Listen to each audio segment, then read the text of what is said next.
Very good morning, dear friends. Welcome back to lecture series of Animal Behavior and Economic Zoology, Unit 4.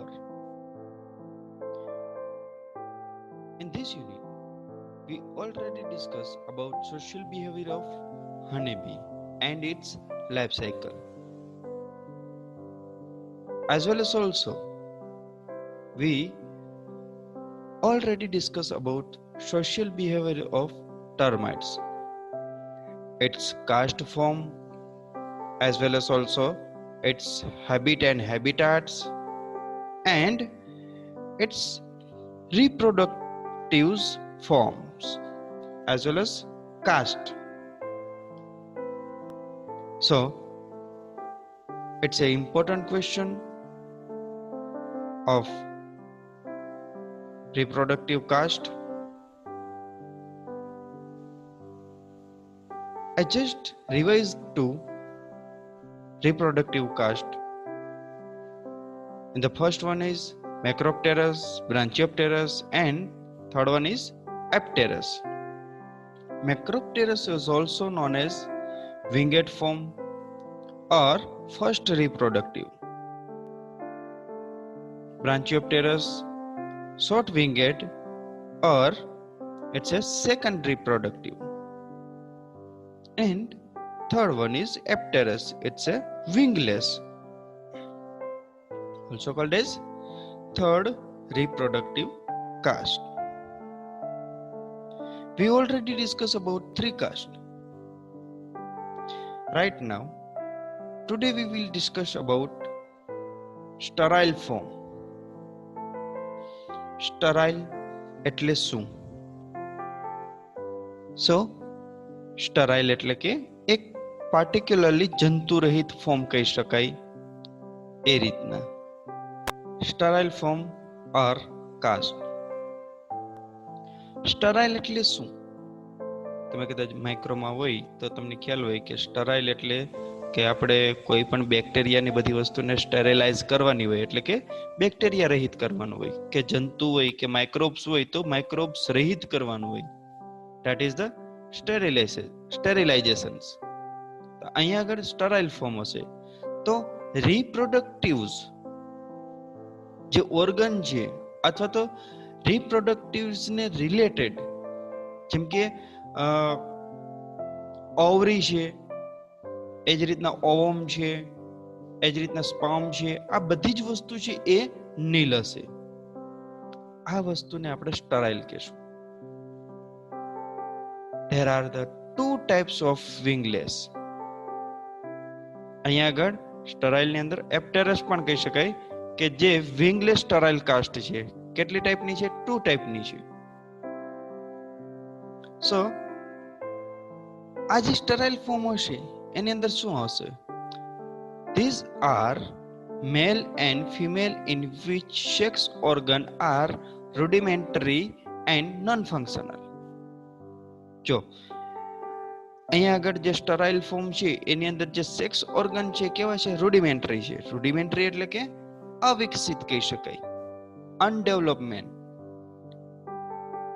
And non ફંક્શનેબલ છે. તો આ રીતના એને sterile form કહી શકાય. એની અંદર ફર્સ્ટ વન છે sterile workers.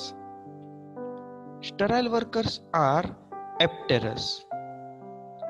Sterile, male and female in which sex organ have atrophied and are non-functionable.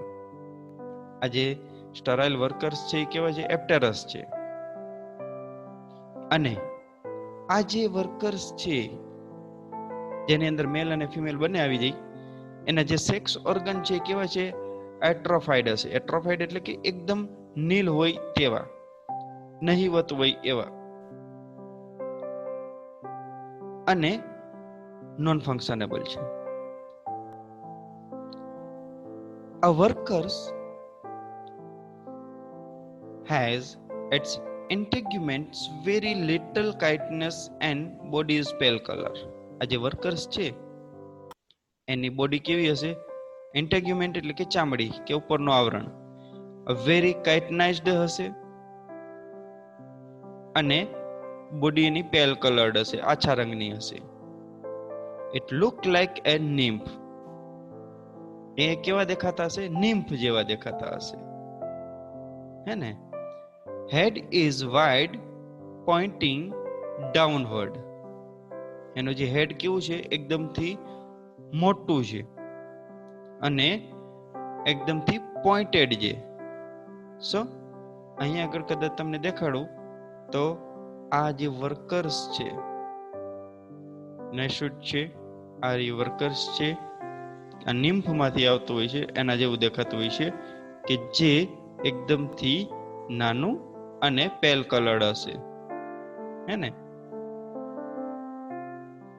Now compound eyes are absent. એની કમ્પાઉન્ડ આઈઝ કેવી છે? તો કે એબસેન્ટ છે. And in some species ocelli are also absent. ઘણી બધી સ્પીસીસની અંદર આંખની જે કીકીઓ હોય એ પણ એબસેન્ટ હોય છે. વર્કર્સ મે બી ડાયમોર્ફિક. આ જે સ્ટરાઇલ વર્કર્સ છે એ કેવા છે? તો કે ડાયમોર્ફિક છે. ડાયમોર્ફિક એટલે શું? તો કે સૌથી પહેલા આપણે મોર્ફિક જોઈએ. મોર્ફિક એટલે મોર્ફોલોજીનું, એને રિલેટેડ આપણે એમ કહીએ કે મોર્ફોલોજીને આપણે એમાંથી શબ્દ લઈ તો મોર્ફિક. એટલે મોર્ફોલોજી એટલે શું થાય? તો કે કોઈ પણ રૂપ ધારેલું હોય એવું, કે સ્ટ્રક્ચર હોય એવું, કે કોઈ પણ એક પર્ટિક્યુલરલી એનું બોડી શેપ હોય એવું. તો અહીંયા આગળ ડાય છે એટલે કે બે રૂપ ધારી કહી શકે. વર્કર્સ મે બી ડાયમોર્ફિક. ઘણી વખત વર્કર્સ છે એ ડાયમોર્ફિક કન્ડિશનની અંદર પણ રહેતા હોય છે. In one, the head and mandible are larger. અહીંયા આગળ હેડ અને મેન્ડિબલ્સ છે, આગળના જે આ જે મોઢાના ભાગો છે, માઉથ પાર્ટ્સ, જેને મેન્ડિબલ કહેવાય, are larger than in the other form. બીજાના જે માઉથ પાર્ટ્સ છે કે હેડ છે એના કરતા મોટા છે. એક્ઝામ્પલ છે ઓડોન્ટોટર્મસ. They also lick and groom each other. હવે જો આના માટે એક એક્ઝામ્પલ આપું. આપણે કીડી, લાલ કીડીની લાઈન જોઈ હોય તો તમે નજીકથી એનું નિરીક્ષણ કરશો, એનાલિસિસ કરશો, તો શું કરતા હશે કે એક કીડી સામેથી આવતી હશે ને એક કીડી સામે આવશે એટલે શું કરશે? એકબીજાને લીક કરશે. લીક એટલે કે એકબીજાને સૂંઘવું કે ચાટવું. અને ગ્રુમિંગ કરશે. ગ્રુમિંગ એટલે કે વ્યવસ્થિત કરશે, સુઘડ કરશે. તો અહીંયા આગળ એકબીજાને એ લીક કરશે અને ગ્રૂમ કરશે, each other, because of their અહીંયા આગળ ચ્યુઇંગ છે, ચ્યુઇંગ હેબિટ. આ GNA નથી, આ CHE છે. Chewing habit the workers destroy crops. આની હેબિટ કેવી છે? તો કે એની હેબિટ છે એ ચાવવાની છે, કટ કરવાની છે. અને એના લીધે શું કરશે? તો કે જે બી ક્રોપ છે, એગ્રીકલ્ચર ક્રોપ છે કે પછી વુડ છે કે એવી બધી વસ્તુ છે કે જે હ્યુમન બિલોંગિંગ્સ કરતો હોય છે, એ બધી વસ્તુને ડિસ્ટ્રોય કરશે. એન્ડ આ ડિસ્ટ્રોય કરશે એટલે શું થશે? ટ્રેમેન્ડસ થશે, લોસ ટુ મેન. સો હ્યુમન બીંગને ટ્રેમેન્ડસ એટલે કે એકદમથી વિનાશકારી કે ભયાનક, એ ભયાનક રીતે નુકસાન કરશે. Got it? Sterile workers. Now next one is sterile soldiers. Sterile soldiers are apterous. Sterile soldiers are apterous.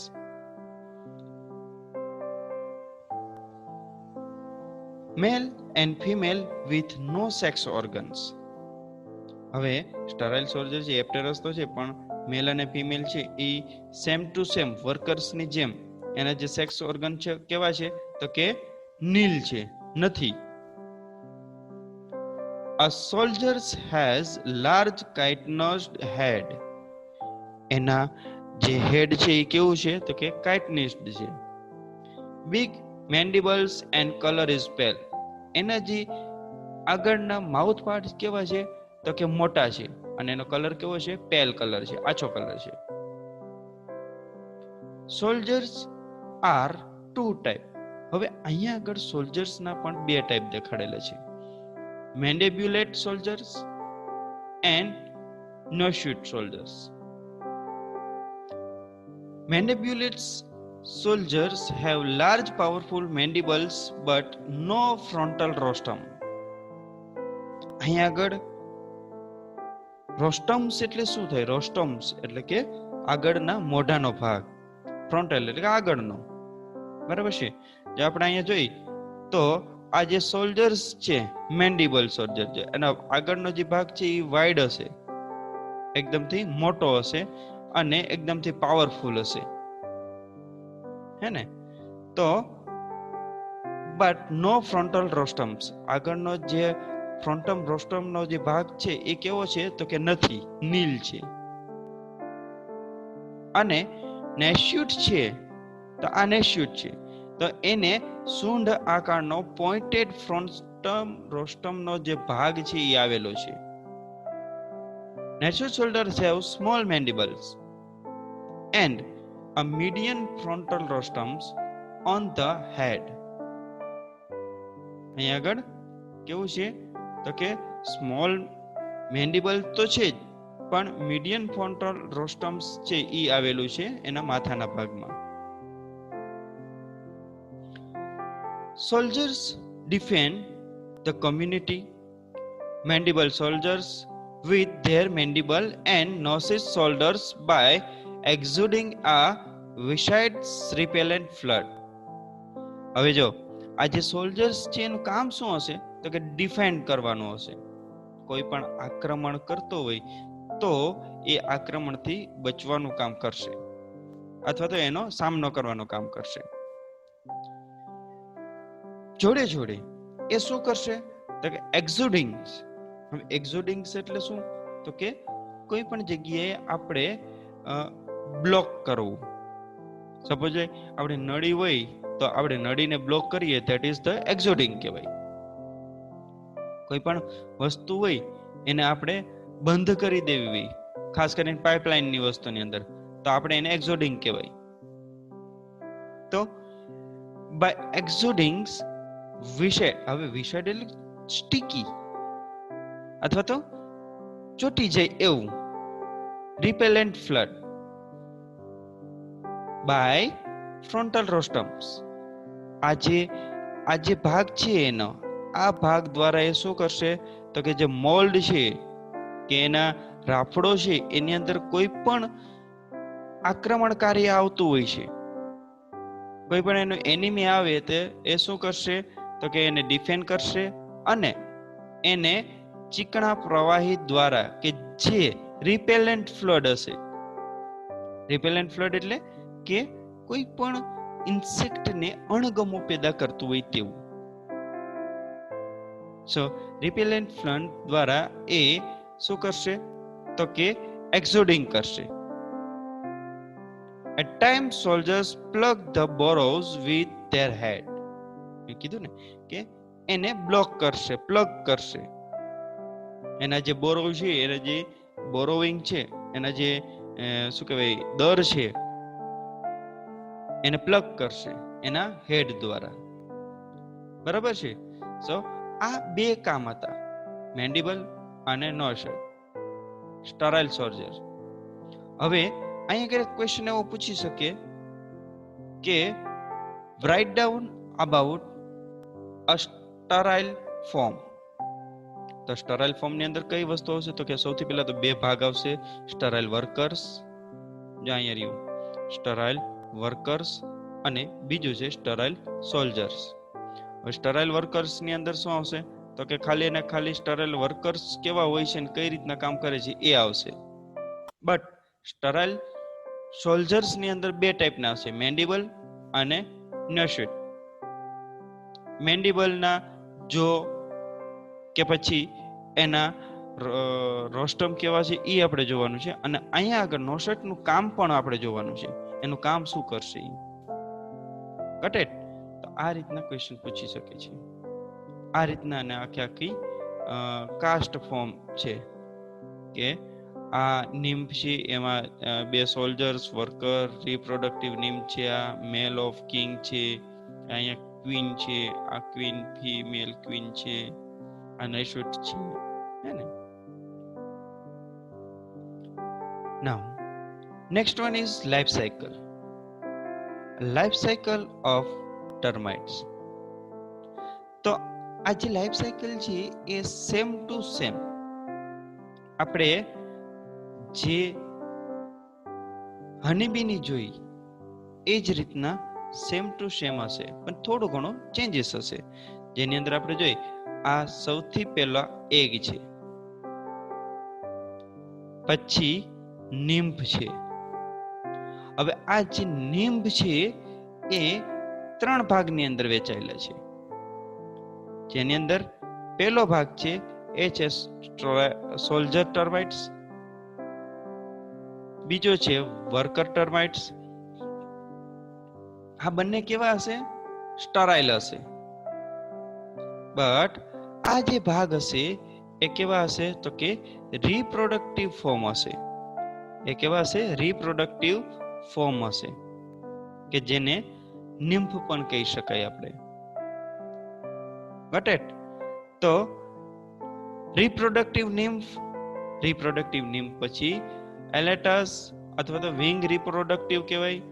હવે આ જે કિંગ અને ક્વીન છે એ જ્યારે એની પાંખો આવશે ત્યારે એ શું કરશે? તો કે ખાસ કરીને મેક્રોપ્ટેરસ અને બ્રાન્ચિયોપ્ટેરસ જોઈ તો એ મેક્રોપ્ટેરસ છે તો એરિયલ લાઈફ સ્પેન કરશે બિફોર મેટિંગ, અને એ જ રીતના બ્રાન્ચિયોપ્ટેરસ છે તો એ જમીનની અંદર નીચેના ભાગે એનું લાઈફ છે સ્પેન કરશે. જ્યારે વિંગ્સ ડ્રોપ થઈ જશે ત્યારે કિંગ અને ક્વીન છે એ મેટ કરશે અને નવા જ એના નેસ્ટને સર્ચ કરશે, નેસ્ટના જગ્યાને સર્ચ કરશે અને એનું નેસ્ટિંગ કરશે. અને જ્યારે નેસ્ટિંગ કરશે એટલે ઓબ્વિયસલી પાછું વન્સ અગેન એગ આવશે, નિમ્ફની અંદરથી પાછા રિપ્રોડક્ટિવ ફોર્મિંગ, અને એ જ રીતના બીજા સોલ્જર્સ અને વર્કર આવશે. Got it? સોલ્જર્સની અંદર પાછા 2 ટાઈપ છે, તમને ખ્યાલ જ છે, મેન્ડિબલ અને નેસ્યુટ સોલ્જર્સ. તો એ રીતના આપણે અલગ અલગ જોઈએ એની લાઈફ સાયકલ. તો લાઈફ સાયકલની અંદર આપણે જોઈ a life cycle of termites. First one is mating flight. હવે જો જ્યારે ટર્માઇટ્સ છે કિંગ અને ક્વીન એને જે પાંખો હશે ત્યારે એ મેટિંગ ફ્લાઇટ કહેવાશે. જ્યારે એ ઉડશે ત્યારે એને મેટિંગ ફ્લાઇટ કહેવામાં આવે છે. બરાબર? તો આ જે મેટિંગ ફ્લાઇટ છે એ શું કરશે? તો કે એનો જે નેસ્ટિંગ છે એ છોડી દેશે, એનું નેસ્ટ છે એ છોડી દેશે અને એ એક પર્ટિક્યુલરલી જગ્યાએ, એટલે કે એ એરિયલ લાઈફ સ્પેન કરશે, અથવા તો જે બ્રાન્ચિયોપ્ટેરસ છે એ નીચેની અંદર રહેશે અને એ આગળ વધશે, ત્યાં આગળ નીચેના જમીનની સરફેસથી નીચેના ભાગની અંદર આગળ વધશે. તો આ રીતના એ જ્યારે એનો એક નેસ્ટ છે એ છોડશે ત્યારે એ મેટિંગ ફ્લાઇટ કહેવાશે, ત્યારે પાંખો હશે ત્યારે. બરાબર? The life cycle of the termites begins with a mating flights. જ્યારે ટર્માઇટ્સની લાઈફ સાયકલ સ્ટાર્ટ થાય અને એ સ્ટાર્ટિંગ જ મેટિંગ ફ્લાઇટથી થતી હોય છે. wherein swarming winged. સ્વર્મિંગ્સ એટલે શું? તો કે એકદમથી ઝળહળતું હોય, એકદમથી મોટી હોય અને એકદમથી સ્ટ્રોંગ વિંગ્સ હોય, એને સ્વર્મિંગ કહેવાય. સ્વર્મિંગ wings reproductive male and females live established colony and procreate. અહીંયા આગળ એસ્ટાબ્લિશ કોલોની છે એને લીવ કરશે, છોડશે. After fertilization, winged termites and shed their wings. અહીં આગળ જે ટર્માઇટ્સ છે એ ફર્ટિલાઇઝેશન થશે ત્યારે એની વિંગ્સ છે કેવી થઈ જશે? શેડ થઈ જશે. શેડ એટલે ખરવું, બરાબર છે? તો આ જે વિંગ છે એ શેડ થઈ જશે પછી શું થાય? Wing on two form new colony. જ્યારે વિંગ્સ એની શેડ થઈ જશે, ખરી જશે, ત્યારે એ શું કરશે? તો કે ન્યૂ કોલોની ફોર્મેશન માટે જશે. This insect then become the king or queen. આ જે ઇન્સેક્ટ છે કે ઇન્સેક્ટ કે જે સ્ટાર્ટિંગ જ કરે છે, નવી કોલોનીનું એ સ્ટાર્ટિંગ કરે છે, અને આ જે સ્ટાર્ટિંગ કરવા વાળા જે ઇન્સેક્ટ છે, જેમ કે એક ક્વીન અને કિંગ, એ શું કહેવાશે? તો કે એના મેન કહેવાશે. મેન, કિંગ અને ક્વીન કહેવાશે. આપણે રાજા રજવાડાની અંદર એવું બધું હતું. આપણે ખાસ કરીને હ્યુમન બીંગની લાઈફની અંદર વાત કરું તો જે વ્યક્તિ હોય એ એક નગરની રચના કરે, એ જે નગરની રચના કરે ત્યારે શું થશે? તો કે એ નગરની રચના કરવા વાળો વ્યક્તિ રાજા કહેવાશે. એ જ રીતના આપણે ઇતિહાસની અંદર, હિસ્ટરીની અંદર તમે ઘણા બધા આપણે જોયું હોય કે આ રાજા છે અને આ નગરની રચના કરી, આ રાજા છે અને આ નગરની રચના કરી, હે ને? તો આવા બધા નગરની રચના કરવા વાળા ભાગ જે વ્યક્તિ હોય એને શું કહેવાશે? રાજા કહેવાશે. ભલે એની જોડે રાણી હોત હોય. તો અહીંયા પણ એ જ રીતના છે. આ જે કોલોની છે આપણે એને નગર સમજીએ, તો આ જે કોલોનીની રચના કરવા વાળા જે ઇન્સેક્ટ છે એને શું કહેવાશે? કિંગ અને queen. The newly established colony, the queen and king termites are at the center of the termites life cycle. આ જે કિંગ અને ક્વીન છે એ આખા ટર્માઇટની લાઈફ સાયકલનું સેન્ટર છે, and responsible for the reproduction. જે ટર્મિટેરિયસ બનાવે છે, મોલ્ડ બનાવે છે અને કોલોની બનાવે છે, તો એની રિસ્પોન્સિબિલિટી પણ એવી થાય કે એને રિપ્રોડક્શન કરવું, કે પછી એને વધારે ને વધારે ફેલાવવો, સ્પ્રેડ કરવી, કે જેથી કરીને એનું જે મોલ્ડ છે એટલે કે એનું નગર છે એ કેવું થશે? વધારે ને વધારે વિશાળ થશે, મોટું થશે. Got it? તો આ હતી mating flight. After mating flight, the queen laid a eggs. After the fertilization, queen lay her eggs. They hatch into pale white larva. જ્યારે એગ છે એ હેચ થઈ જશે ત્યારે એમાંથી પેલ વ્હાઇટ, આછા સફેદ રંગના લાર્વા નીકળશે. મોલ્ટિંગ. હવે જે એગ આવશે, એગ પછી મોલ્ટિંગ આવશે. અને આ જે મોલ્ટિંગ એટલે શું? તો કે શેડ્સ ધેર એક્સોસ્કેલેટન્સ અથવા તો શેડ્સ ધેર સ્કિન. આપણે સાપની કાચલી ઉતારતા હોય એટલે આપણે એમ કે સાપની કાચલી આવી, તો કાચલી ના હોય, એ એની સ્કિન હોય છે. તો એ જ રીતના અહીંયા આગળ જે ટર્માઇટ્સ છે એ શું કરશે? જે લાર્વા છે, ખાસ કરીને લાર્વા, એ લાર્વા શું કરશે? તો કે એ જે hatch into larva and moult to develop into workers, soldiers, primary reproductives and secondary reproductives. અહીંયા જે લાર્વા છે એ મોલ્ટ થશે ત્યારે એને ખબર નથી હોતી કે હું શું થઈશ, વર્કર થાય, સોલ્જર થાય, કે ફર્સ્ટ રિપ્રોડક્ટિવ કે સેકન્ડ રિપ્રોડક્ટિવ કાસ્ટ થઈશ, બટ એ ડેવલપમેન્ટ માટે થાય છે. A nymph is a young termites that is going through mold to become a reproductive. આ જે nymph છે અહીંયા આગળ આપણે જોયું, આ nymph, તો nymph છે એ શું થશે? રિપ્રોડક્ટિવ ફોર્મ્સ થશે. આ અહીંયા જે nymph છે એ લાર્વા, અને લાર્વામાંથી પાછા 3 ભાગ થશે. ખાસ કરીને આ nymph છે તો એમાંથી સોલ્જર થશે, કા વર્કર થશે કા પછી ફર્સ્ટ કે સેકન્ડ રિપ્રોડક્ટિવ થશે. તો આ જે નિમ્ફ છે, યંગ નિમ્ફ, એ શું બનશે? રિપ્રોડક્ટિવ્સ બનશે. The termites growth process being with a process called molting. આજે ટર્માઇટ્સ નો ગ્રોથ થાય છે, ગ્રોથ પ્રોસેસ છે, એને આપણે મોલ્ટિંગ કહી શકાય. First, a termites develop a soft exoskeleton. It's under currents hard exoskeleton. જે પહેલી ટર્માઇટ્સ નું ડેવલપમેન્ટ થતું હોય ત્યારે એની અંડરમાં કેવું હશે? તો કે સોફ્ટ એક્સોસ્કેલેટન હશે, આવરણ, પરનું આવરણ, અને એની નીચેના ભાગમાં કેવું હશે? તો કે એકદમ હાર્ડ હશે. Once termite has reached maturity, its outmost skeleton splits open. જ્યારે એ મેચ્યોર બની જશે ત્યારે એના જે સ્કેલેટન્સ છે કેવું થાય? સ્પ્લિટ થશે. સ્પ્લિટ એટલે કે એકદમથી અલગ અલગ થવું, કે વિસ્તાર કરવો, કે વિસ્તરવું, કે બહાર નીકળવું. And a new exoskeleton enlarges and harden. જે નવા એક્ઝોસ્કેલેટન આવશે એ કેવા હશે? એકદમથી એનલાર્જ હશે.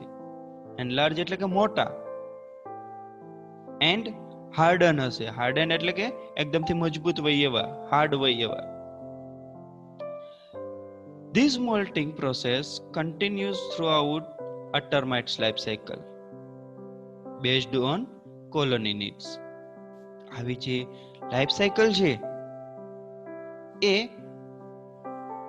આખી લાઈફ એની ચાલ્યા કરે, અને જોડે જોડે એને બેઝડ ઓન કોલોનીઝ નીડ, કે કોલોનીની કેટલી જરૂરિયાત છે એના પ્રમાણે એ આખી લાઈફ સાયકલ એની ચાલ્યા રાખે.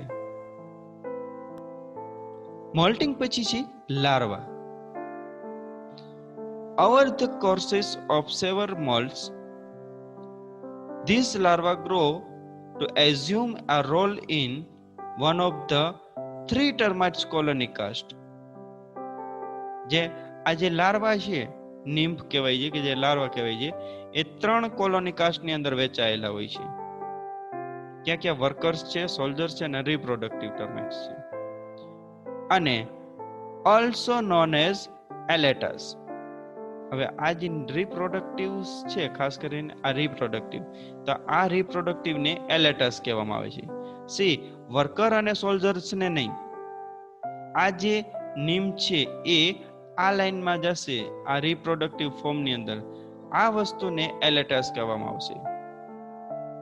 Got it? Now, economic importance of termites. Termites are the cause of huge damage to man. Human being માટે તો ડેમેજ છે જ, એ ડેમેજ કરવાની જ છે, કારણ કે એની હેબિટ જ એવી છે એટલા માટે. Since their main food is cellulose. શું કામ એને? કારણ કે એનું મેઇન ફૂડ જ સેલ્યુલોઝ છે, અને સેલ્યુલોઝ છે એ આપણા માટે યુઝફુલ છે, કારણ કે આપણો ક્રોપ છે, ફર્નિચર છે, કોઈ પણ વુડ છે, આ બધી જ વસ્તુ સેલ્યુલોઝની જ બનેલી હોય છે, અને એનો ખોરાક જ સેલ્યુલોઝ છે, એટલે આપણે એ નુકસાની જ છે. They destroy the woodworks of houses.